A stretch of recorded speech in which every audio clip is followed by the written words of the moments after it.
Hello my dear friends, very good morning. In this video lecture I discuss about the unit number 4 part 2. In the unit number 4 part 2 I already uploaded the two video lectures. This is the third video lecture about your unit number 4 part 2. So let's start it. First of all, in the last video lecture, we discussed about the types of training regarding the operators and regarding the managers. Okay, so in the last video lecture, I discussed about the training which given to the operator staffs, and in this video lecture, I discuss about the training which give to the managing staff. Okay, last video lecture જે હતો એમાં આપણે ત્રણ પ્રકારની તાલીમની છે એ માહિતી મેળવી હતી કે ઓન ધ જોબ ટ્રેનિંગ એટલે કે કાર્યસ્થળે તાલીમ, વેસ્ટિબ્યુઅલ ટ્રેનિંગ એટલે કે વેસ્ટિબ્યુઅલ તાલીમ અને એપ્રેન્ટિસશીપ ટ્રેનિંગ એટલે કે એપ્રેન્ટિસશીપ તાલીમ. બરાબર છે. હવે આ જે વિડીયો લેક્ચર છે એમાં મેનેજર્સ છે, બરાબર, તો એને કઈ પ્રકારની ટ્રેનિંગ આપવામાં આવે છે એ જોવાનું છે. તો એમાં છે એ સૌથી પહેલાં છે રોલ પ્લે મેથડ એટલે કે ભૂમિકા ભજવણી method, case study method, business games method, grid training method અને ટી ગ્રુપ ટ્રેનિંગ મેથડ. હવે આમાંથી છે એ સૌથી વધારે એક્ઝામમાં પૂછાય છે તો એ છે ગ્રીડ ટ્રેનિંગ મેથડ. તો એ તમારે છે એ વ્યવસ્થિત રીતે પાકી કરવાની રહેશે. ઓકે, તો શરૂ કરીએ. સૌથી પહેલી છે એ છે રોલ પ્લે મેથડ. એ તમે એના નામથી જ ખબર પડે કે in these types of training there are the one role is given to the trainee, like take the example as a they have to work as a manager for one day in the firm. Okay, so ભૂમિકા ભજવણી એટલે શું કે એમને ભૂમિકા આપવામાં આવે કે તમારે એક દિવસ માટે છે એ મેનેજર બનવાનું છે. તો એમાં છે કેવી રીતે એ પ્લે કરે છે, કેવી રીતે વર્ક કરે છે એ જોવામાં આવે છે. તો જોઈએ. Role playing is an active learning technique in which the employees act out the situation under the guidance of the trainer. In each scenario, employees take on the role and act out the scenes as though it were real. For an example, two peoples might stimulate a meeting between an employees and angry to the customers. The trainer and the other participants can then give the feedback to the role player. So this training technique can be useful, but it is also has some drawbacks. Okay, this type of training કે આજે તાલીમ છે ભૂમિકા ભજવણી એમાં છે એક role આપવામાં આવે છે. ટ્રેનર છે એમને કહે છે કે તમારે એઝ અ સેલ્સમેન છે આ પ્રોડક્ટ છે કસ્ટમરને વેચવાની હોય તો તમે કેવી રીતે વેચો, બરાબર છે. તો એ ટ્રેનર એટલે કે જે તાલીમ આપનાર છે એના ગાઈડન્સમાં છે એ આ ભૂમિકા ભજવણી થાય છે. અને પછી જે બીજા ટ્રેનર જે ટ્રેની છે એના રિગાર્ડિંગ છે એ ફીડબેક આપે છે, પોતાનો પ્રતિસાદ આપે છે કે ભાઈ તમે છે કેવી રીતે વર્ક કર્યું, તમે છે જ્યારે ટ્રેનિંગ કરતા હતા તમે કેટલા કોન્ફિડન્સ હતા, જ્યારે તમે ભૂમિકા ભજવણી કરતા હતા તો તમે આ જે પોઈન્ટ હતો જેમ કે એક્ઝામ્પલ આપ્યું છે કે કસ્ટમર ઉપર એંગ્રી થઈ ગયા તો એ થવું ન જોઈએ, બરાબર. જોઈએ what are the advantages of this method and what are the disadvantages of this method. First one is it is a social and communal કે આ જે છે એક સામાજિક પ્રવૃત્તિ છે કે તમે છે એ તમારા જે મેઇન રોલ છે, જેમ કે તમને એક્ઝામ્પલ આપીએ કે તમારે સેલ્સમેન તરીકે વર્ક કરવાનું છે ઓર્ગેનાઇઝેશનમાં તો તમે રિયલ છે એ એક્સપિરિયન્સ છે એ મેળવી શકો છો. Then prepare for the real life. તમે ખાલી જસ્ટ તમને છે ટ્રેનર ટ્રેનિંગ આપે ને તમે સમજી લો, બરાબર છે, એઝ અ ટ્રેની, બટ અહીંયા છે તમે રિયલમાં એ પાત્ર ભજવશો તો તમને છે એ રોલ પ્લે કરશો તો automatically you have to prepare about the real life conditions. Then indicate the current skill level. You can easily, as a trainer, they can easily we can say understand and they can measure your skill. બરાબર છે. Trainer છે તમારું એટલે કે તાલીમ આપનાર છે તમારું સ્કિલ લેવલ પણ છે જાણી શકશે. પછી ડિસએડવાન્ટેજીસ જોઈએ તો મેક સમ અનકમ્ફર્ટેબલ. ઘણીવાર રોલ પ્લે મેથડ છે તો ઓન ધ સ્પોટ છે દેવામાં આવે છે તો ઘણીવાર જે ટ્રેની છે બરાબર એ અનકમ્ફર્ટેબલ ફીલ કરે. Then may not be taken a seriously. ઘણીવાર જસ્ટ પ્લે કરવાનો છે એટલે પ્લે કરી દે ને કોઈ પણ સિરિયસનેસતા હોય નહીં regarding there works. Then the next type of training is the case study method. Okay, it is a very important method and it is also considered in your syllabus. Okay, in your textbook you can also study about the case study method, but it cannot asked by the GTU, so that's why I cannot consider it. But if you have get more knowledge about it then you can read from your textbook. બરાબર છે, તમારી ટેક્સ્ટબુકમાં આપેલું છે case study તો તમે વાંચી શકો છો. જોઈએ There is a no doubt the case studies are the valuable and the important form of the researchers for the all of the industries and the fields and that use them. However, along with all their advantages, they also have some disadvantages. In this article, we are going to look about that both. Means what are the case study? Case study એટલે શું કે એક case છે તમને આપવામાં આવે એનો તમારે આખું સ્ટડી કરવાનું છે, એનાલિસિસ કરવાનું છે અને પછી એના કયા એડવાન્ટેજીસ છે, કયા ડિસએડવાન્ટેજીસ છે, કઈ એ જે કેસ છે એટલે કે એ જો સિચ્યુએશન ઓર્ગેનાઇઝેશનમાં આવે તો તમે as a manager, as a engineer તમે શું ડિસિઝન લ્યો, બરાબર છે. તો એના એડવાન્ટેજ ડિસએડવાન્ટેજીસ જોઈએ. First of all there are the advantages. There are the intensive study, બરાબર છે. એની તીવ્રતા છે એ ખૂબ જ વધારે હોય છે. તમે કેસ તમને આપવામાં આવે તો ઓટોમેટિકલી તમે છે તમારા માઇન્ડમાં એ રિસર્ચ અબાઉટ છે એ ક્લિયર થઈ જાઓ છો. Then second one developing the research. તમે તમારું ન્યૂ રિસર્ચ છે, નવું સંશોધન ડેવલપ કરી શકો છો. Then contracting, there are the establish the ideas of the theory. કોઈ નવી થિયરી છે એને તમે કોન્ટેક્ટ કરી શકો છો, એને તમે છે એની સાથે લિંક કરીને કોઈ ન્યૂ તમે ઇનોવેશન કરી શકો છો. કોઈ પણ જાતનું કહેવાય કે ન્યૂ મેથડ લાવવી જોઈએ તો એ પણ લાવી શકો છો, બરાબર. Then giving a new insight. Sometimes as a manager, as a engineer, you can also take a new insight from them. Take the example, એક એક્ઝામ્પલ આપું તમને, રિયલ એક્ઝામ્પલ કે તમિલનાડુમાં છે એક સ્ટડી કરે છે એક છોકરો જે 11th સ્ટાન્ડર્ડમાં છે.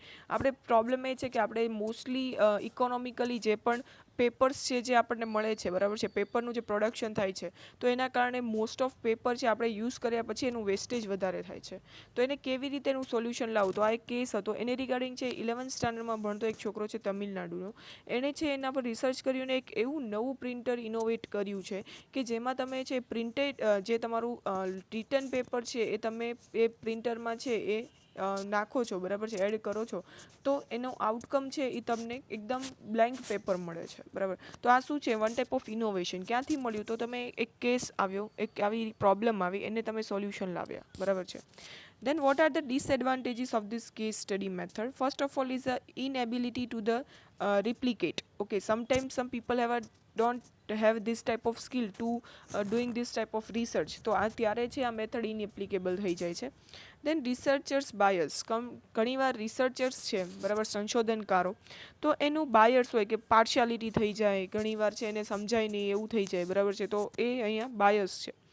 દેન નો ક્લાસિફિકેશન. કોઈ પણ જાતનું ક્લાસિફિકેશન હોતું નથી. કેસ છે તો એ ગમે એ ફિલ્ડનો તમને આપવામાં આવી શકે. દેન ટાઈમ ઇન્સેન્ટિવ્સ. ઘણીવાર કેસ સ્ટડી, કેસ સોલ્વ કરતાં કરતાં છે એ જે ટાઈમ બહુ વધારે એમાં કહેવાય કે એક્વાયર થઈ જાય છે, બહુ વધારે ટાઈમની જરૂરત પડી જાય છે, તો એ પણ ઘણીવાર છે એ પ્રોબ્લેમ ક્રિએટ કરે છે. Then possibility of the errors. Because કે આ છે મેથડ, એમાં છે એ કેસ સ્ટડીની જે આ જે મેથડ છે એમાં ઘણીવાર છે એ એરર્સ પણ ક્રિએટ થાય છે. બિકોઝ કે તમે જે વિચારતા હોય અને ઓર્ગેનાઇઝેશન છે એનું લેવલ ઘણીવાર ડિફરન્ટ હોય.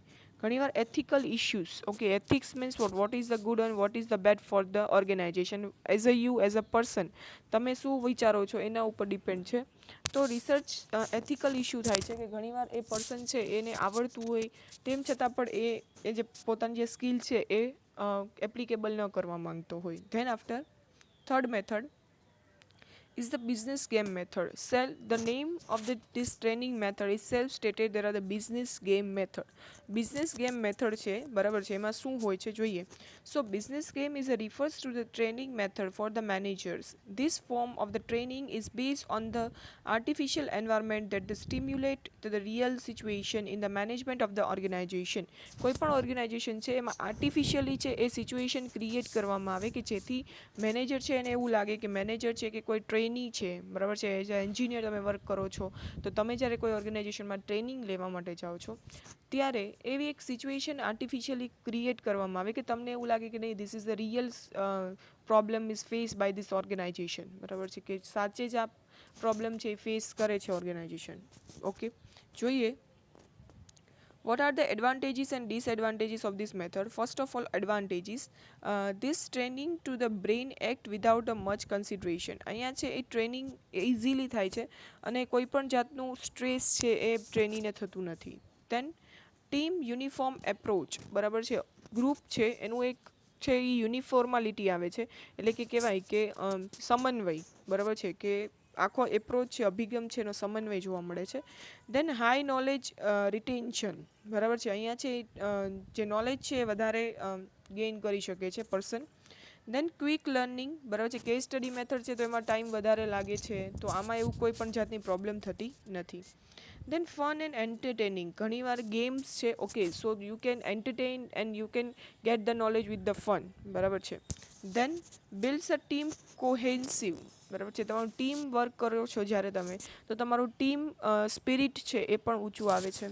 દેન so many games are available, then very versatile option, because you can versatilely, you can easily understand this type of, we can say, facility. Then cheap options available, in this method there are the less, we can say, requirement of the expense, અહીંયા છે ખર્ચ છે બહુ ઓછો થાય છે. Then enhance the creativity level પણ ઊંચું આવે છે. Develops a sense of the achievement, you can easily achieve your goal, your standards. Then develop the critical thinking skill, okay, critical thinking skill means what, કે કોઈ problem છે એનું solution છે લાવવા માટે જ આ ટાઈપની ગેમો રમાતી હોય, તો આ જે ગેમ્સ છે એમાં તમે એક તમને પ્રોબ્લેમ આપવામાં આવે ને પછી તમારે એનું સોલ્યુશન લાવવાનું છે, તો ક્રિટિકલ થિંકિંગ છે એ તમારું વધે છે. Then after, disadvantages can cause a people not and access the risk through throughoutly, okay.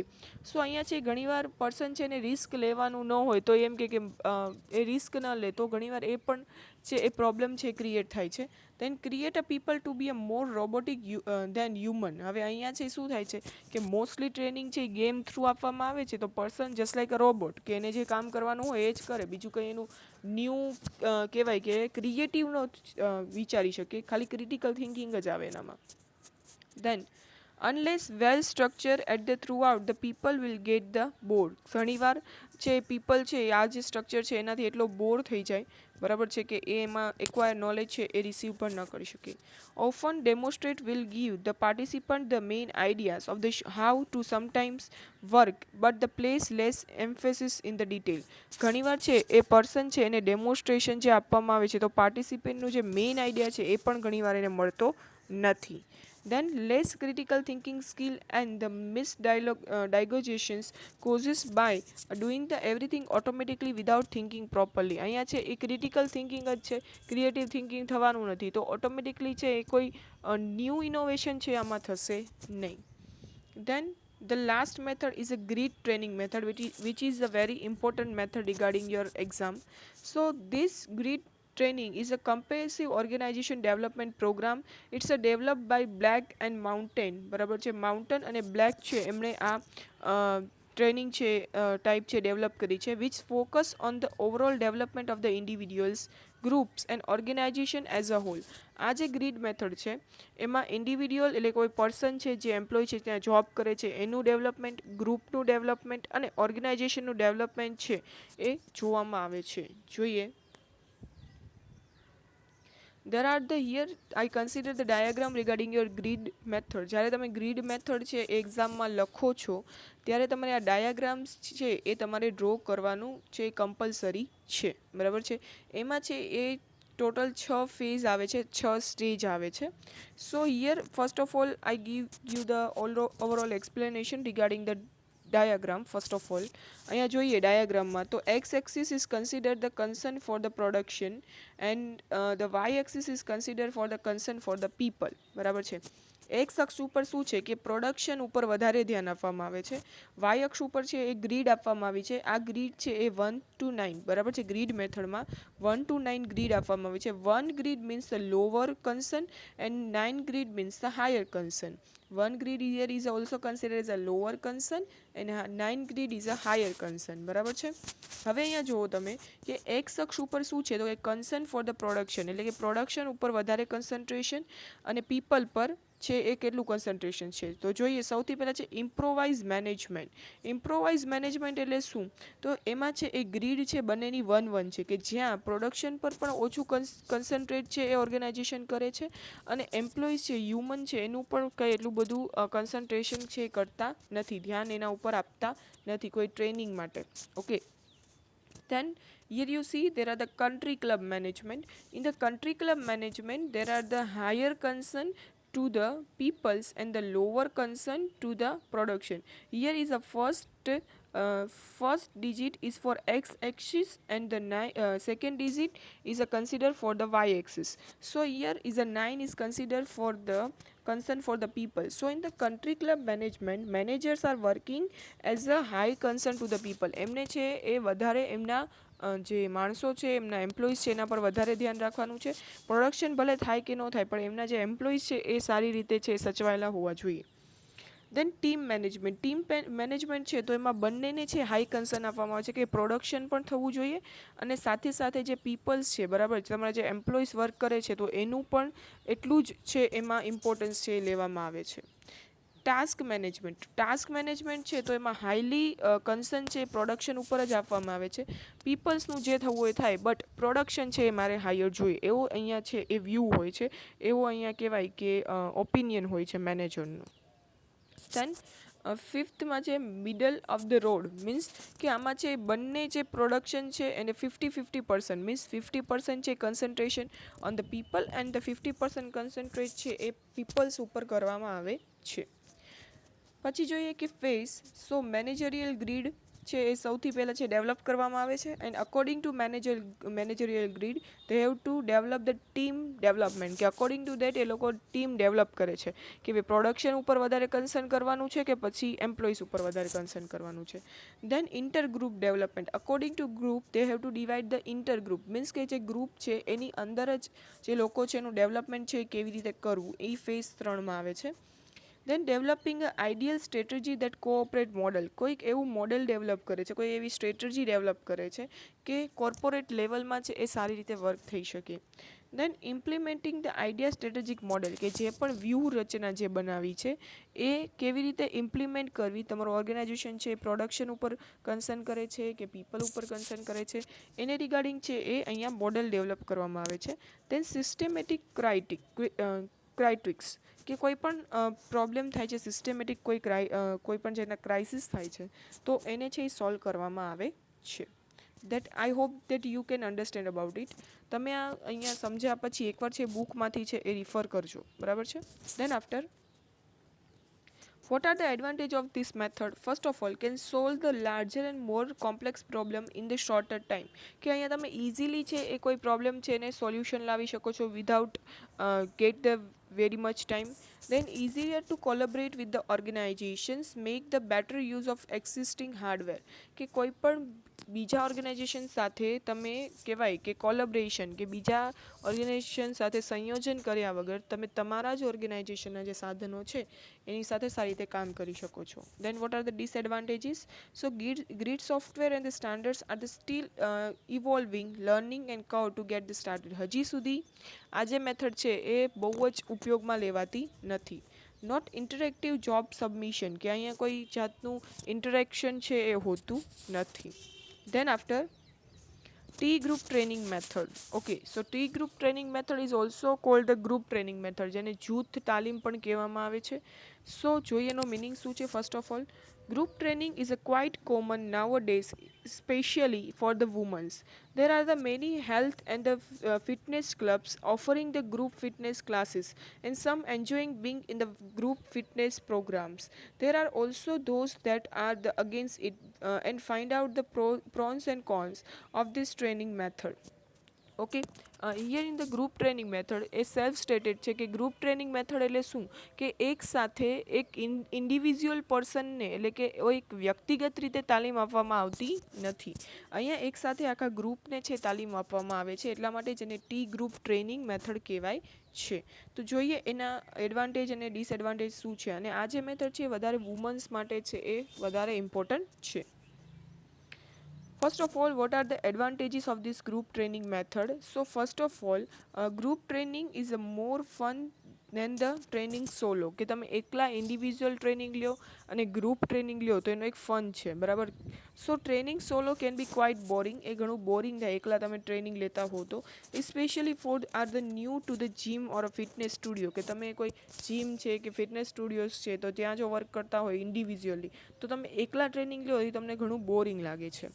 Then second one is a group training is a lesson the likelihood of the skipping a workout sessions. When are they the friends to the company you in the workout? It's a lesson to be a likelihood and the missing the sessions because you would not want to let them down. Okay, ઘણીવાર છે અહીંયા છે fitness ક્લબનું example આપ્યું છે, એવી રીતે તમે ઓર્ગેનાઇઝેશનનું example અહીંયા લખી શકો કે ઓર્ગેનાઇઝેશન છે તો ત્યાં જો તમે ગ્રુપમાં વર્ક કરતા હોય તો તમે તમારા ગ્રુપને છે લેટ ડાઉન થવા દેશો નહીં, નીચે થવા દેશો નહીં.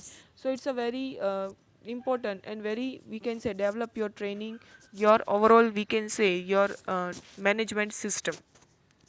Then the group training offer a more motivation. તમે મોટિવેશન છે એ તમને પ્રોવાઈડ થાય છે બિકોઝ કે તમે ગ્રુપમાં વર્ક કરતા હોય તો તમારા જે ગ્રુપ મેમ્બર્સ છે તમને કન્ટિન્યુઅસલી છે મોટિવેટ કરશે તમને વર્ક છે એ કમ્પ્લીટ કરવા માટે. Then what are the disadvantages of this method? So individual need cannot be addresses whenever you get the training in the group. So એ છે એક જાતની જનરલ ટ્રેનિંગ થઈ જાય તો ત્યારે કોઈ ઇન્ડિવિજ્યુઅલ પર્સન છે એને કોઈ ટાસ્ક નથી આવડતો, બરાબર છે, તો એ તમે એને ઇન્ડિવિજ્યુઅલી શીખવાડી શકો નહીં. Then second one is the incorrect form cannot be spotted easily. કે જ્યારે ગ્રુપમાં વર્ક થાય છે, ટીમમાં વર્ક થાય છે તો કોઈ પર્સન છે એને નથી આવડતું અથવા તો ઇનકરેક્ટ કર્યું છે વર્ક, તો એ તમે ઇઝીલી છે એ સ્પોટ ન કરી શકો, ઇઝીલી ફાઇન્ડ આઉટ કરી શકો નહીં. Runs the risk of the over training. ઘણીવાર છે એ ઇન્સ્ટ્રક્ટર છે એ જ્યારે ટ્રેનિંગ આપે છે તો ઇન્ડિવિજ્યુઅલ પ્રોગ્રેસ છે એ અહીંયા બહુ ડિફિકલ્ટ છે કે મેન્ટર તરીકે એમને ફાઇન્ડ આઉટ કરું. So at that time they have to push up the overall group member and including the over training. ઘણીવાર છે એ પર્સન જે ગ્રુપમાં છે એક પર્સનને છે એ fully, we can say, they have two fully command on the overall, we can say, task. Okay, કે fully command આવી ગયો એ ટાસ્ક ઉપર એને બધું ટ્રેનિંગ સેશનમાં આવડી ગયું હોય તેમ છતાં પણ એ ગ્રુપ છે એટલે એને કમ્પલસરી છે એ જ્યાં સુધી ગ્રુપની ટ્રેનિંગ ચાલે ત્યાં સુધી એને લેવી પડે. તો આ છે એ શું થાય છે, ઘણીવાર ઓવર ટ્રેનિંગ છે આ મેથડમાં થઈ જાય છે, બરાબર છે. So thank you very much, બરાબર છે. આ જે ટ્રેનિંગ મેથડ છે, બરાબર, એ મેનેજર માટેના ટ્રેનિંગ મેથડ છે. સો તમે છે કોઈ પણ પ્રોબ્લેમ છે, કંઈ પણ નહીં સમજાતું તો તમારે પર્સનલી મને છે કોલ કરી શકો છો, વોટ્સએપ મેસેજ કરી શકો છો, ક્લાસરૂમમાં પણ છે કમેન્ટ કરીને પૂછી શકો છો, બરાબર. અહીંયા છે તમારા ટ્રેનિંગના ટાઈપ્સ છે એ કમ્પ્લીટ થાય છે. Okay, thank you so much.